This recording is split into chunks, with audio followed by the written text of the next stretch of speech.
Hey guys, it's Steve with Steve Shed. Hey, we just got our parts for the Coronet in. I'm gonna unbox them. I'm gonna flip this around and kind of show you what we got and kind of give you a quick review of the parts and why we chose these. They're pretty good. I got them from Calvert Racing. If you're not familiar with them, I'll kind of show you what they offer. They've got a website and they pretty much do all the old cars. So if you want some of these products for yours, they work great. Um, and I'll put the link down in the description. I got a bunch of parts for the Coronet, so I kind of want to show you what I got. I ordered a bunch of Calvert Racing suspension pieces for the rear end. We got the shocks, the springs, the caltracs, and some brand new shackles for it. So I'm going to start with the shackles. I'm going to show you those. They're pretty common setup. They look just like your Mopar ones, straight from the factory. They might be a little bit heavier duty, maybe a little bit thicker metal. They're pressed in from one side, and then they have the nuts on the other side. It was nice of them to send you some new bushings in case you need them if you're just throwing shackles on your old springs. But with caltracs, you actually swap them over to a metal bushing. They also do send you two. You don't have to order them as you know, they're not sold separately. They're sold as a pair.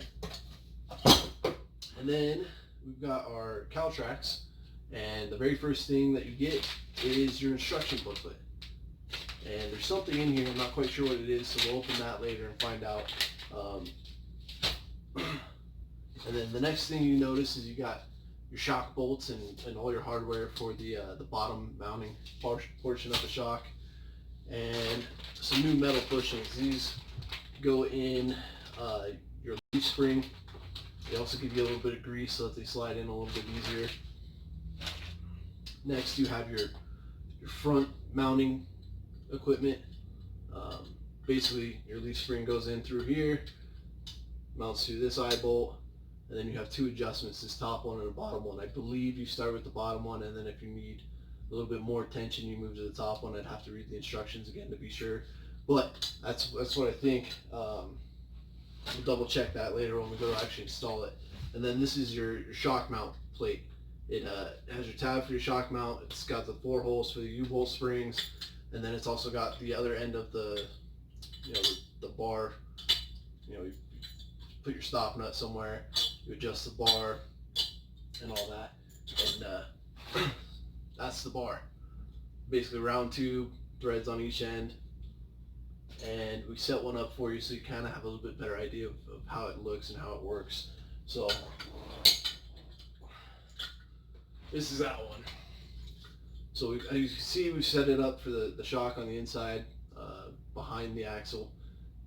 This one will mount to the bottom of the axle where the U-bolts are, and this mounts to the front where your the front eyelet for the spring mounts. So basically, anytime you have the axles wanting to do this, you've got this mounted in there that's pushing down on the leaf spring, and it can't go up any higher either. So it limits the amount of movement in the axle, which keeps all the traction on the ground, which is pretty neat. It's, if you were to think of something else that is similar to it, would be like a poor man's 4-link. I paid I think it was like $300 and something, $350 for the caltracs, whereas a 4-link could be upwards of $1,200 or more. And then we got new leaf springs since ours were worn out.